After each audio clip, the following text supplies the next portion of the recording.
সমুদ্রের ভেতরে সবচেয়ে বড় বিপদ হলো শার্ক, আর যখন এদের সাথে মুখোমুখি হতে হয় তখন মনে করবেন মৃত্যু নিশ্চিত। তো বন্ধুরা, আজকের ভিডিওতে আমরা ডেইলি শার্ক অ্যাটাক মুভি নিয়ে কথা বলবো। এই মুভিগুলোর ভেতরে আপনি action, cipher, horror, thriller type movie দেখতে পাবেন। তো আর কোনো দেরি না করে শুরু করা যাক আজকের ইন্টারেস্টিং ভিডিও। বন্ধুরা, লিস্টটি শুরু করি সদ্য রিলিজ হয় একটি অ্যাকশন থ্রিলার মুভি নিয়ে, যার নাম আন্ডার প্যারিস। এই মুভিতে দেখানো হয়েছে সোফিয়া নামের একজন বিজ্ঞানীর গল্প। সোফিয়া এবং তার দল একটি শার্কের উপর গবেষণা করছিল, আর সেই শার্ক খুবই বড় এবং নৃশংস হয়ে ওঠে এবং সোফিয়ার পুরো দলকে মেরে ফেলে। তবে সোফিয়া বেঁচে যায়। 3 বছর পর সেই শার্ক আবার প্যারিসে ফিরে আসে এবং তখন শুরু হয় মৃত্যুর তাণ্ডব। এটাকে থামানোর জন্য আবার সোফিয়াকে ডাকা হয়। তাহলে শেষ পর্যন্ত কি এই সোফিয়া এবং প্যারিস শহর এই শার্ককে থামাতে পারবে? এটাই আপনাকে মুভিতে দেখতে হবে।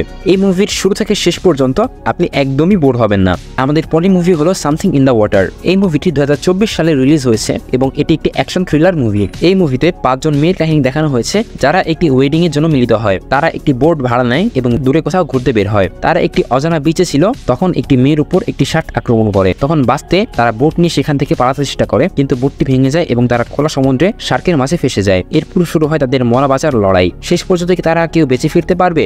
আমাদের পরের মুভি দ্য ব্ল্যাক ডেমন। এই মুভিটি 2023 সালে রিলিজ হয়েছে এবং এটি একটি হরর সাইফাই থ্রিলার। এতে পল নামের একজন ব্যক্তির কাহিনী দেখানো হয়েছে, যিনি একটি বড় তেল কোম্পানিতে কাজ করেন।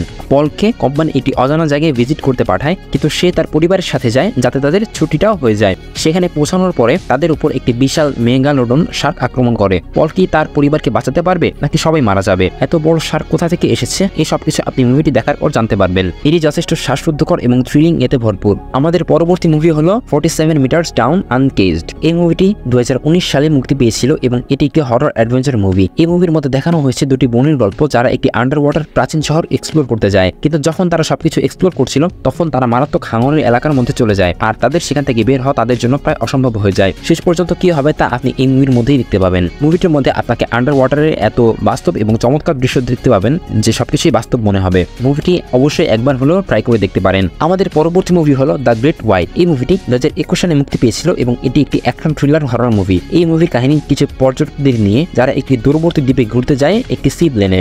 যখন সেই প্লেনটি সমুদ্রের ধারায় অবতরণ করে, তখন তারা কিছু মৃতদেহ দেখতে পায়। সেগুলো দেখে তারা তাড়াতাড়ি প্লেনে উঠে সেখান থেকে চলে যেতে চায়, কিন্তু একটি বিশাল গ্রেট হোয়াইট শার্ক প্লেনটির উপর আক্রমণ করে, যার ফলে প্লেনটি ভেঙে যায় এবং সমুদ্রে ডুবে যেতে শুরু করে। সবার পানির মধ্যে আটকে পড়া এবং হাঙর তাদের শিকার করতে চায়। এরপর কাহিনীতে কি ঘটবে, কারা বাঁচবে, তা আপনি মুভির মধ্যেই দেখতে পাবেন। মুভিটি অত্যন্ত ভালো এবং আপনাকে অবশ্যই ভালো লাগাবে। আমাদের পরবর্তী মুভি হলো বেড 3D, যা 2012 সালে মুক্তি পেয়েছিল। এই মুভির গল্পে দেখানো হয়েছে অস্ট্রেলিয়ার একটি সুপার মার্কেট, যা সমুদ্রের খুব কাছাকাছি। হঠাৎ একদিন সেখানে একটি ভয়ঙ্কর সুনামি আসে এবং সমুদ্রের পানি সুপার মার্কেটে ঢুকে যায়। সুপার মার্কেটে অনেক লোক আটকা পড়ে, কিন্তু গল্পে টুইস্ট আসে যখন পানির সাথে একটি ভয়ঙ্কর হাঙর সেখানে ঢুকে পড়ে এবং একে একে শিকার করা শুরু করে। একটি সার্ভাইভাল পরিস্থিতিতে সবাই কিভাবে ডিল করে তা মুভির মধ্যে দেখতে পাবেন। মুভিতে প্রচুর সাসপেন্স এবং সার্ভাইভাল রয়েছে। আমাদের পরবর্তী মুভি হলো দ্য লাস্ট ব্রেথ, যা 2024 সালে মুক্তি পেয়েছে এবং এটি একটি থ্রিলার সার্ভাইভাল মুভি। এই মুভিতে একটি কলেজ ছাত্রদের গ্রুপের গল্প দেখানো হয়েছে, যারা দ্বিতীয় বিশ্বযুদ্ধের একটি যুদ্ধ জাহাজকে এক্সপ্লোর করতে চায়, যা সমুদ্রের তলায় রয়েছে।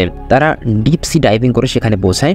যখন তারা জাহাজটি এক্সপ্লোর করতে থাকে, তখন তাদের সামনে একটি ভয়ঙ্কর ডেডলিয়েস্ট হাঙরের মুখোমুখি হয়। এরপর তাদের জীবন বিপন্ন হয়ে পড়ে। তারা জাহাজ থেকে বের হতে পারে না, কারণ সমুদ্রের পানিতে সেই হাঙর তাদের হত্যা করবে এবং ভেতর তাদের অক্সিজেনও শেষ হয়ে আসছে। এই ডেডলি পরিস্থিতিতে তারা কিভাবে বেঁচে থাকবে তা মুভির মধ্যেই দেখতে পাবেন। মুভিটি তার নামের মতে উত্তেজনাপূর্ণ এবং বিনোদনমূলক। আমাদের শেষ মুভি হলো দ্য স্যালোস, যা 2016 সালে মুক্তি পেয়েছিল। এই মুভির গল্প নান্সি নামের একটি মেয়েকে নিয়ে, যে সার্ফিং করতে খুব ভালোবাসে। সে সার্ফিং করতে যায় একটি আইসোলেটেড বিচে, যেখানে অনেক বছর আগে তার মা মারা গিয়েছিল। যখন সে সার্ফিং করছিল, তখন একটি ডিডলি হাঙর তার উপর আক্রমণ করে এবং সে সমুদ্রের মাঝখানে একটি পাথরে আটকে যায়। তীর থেকে এটি প্রায় 200 গজ দূরে, আর পানিতে রয়েছে হাঙর, যা তার জন্য অপেক্ষা করছে। সে পাথরেও বেশি সময় থাকতে পারবে না, কারণ রাতে পানি জোয়ারের কারণে বাড়বে এবং পাথরটি ডুবে যাবে। এই ভয়ঙ্কর পরিস্থিতিতে ন্যান্সি নিজেকে বাঁচাতে পারবে কিনা তা মুভির মধ্যে দেখতে হবে। মুভিটি তোমাকে শেষ পর্যন্ত জড়িয়ে রাখবে। বন্ধুরা, যদি আমাদের ভিডিও তোমাদের ভালো লেগে থাকে, তাহলে ভিডিওটি লাইক করো, শেয়ার করো এবং আমাদের চ্যানেল সাবস্ক্রাইব করতে ভুলো না।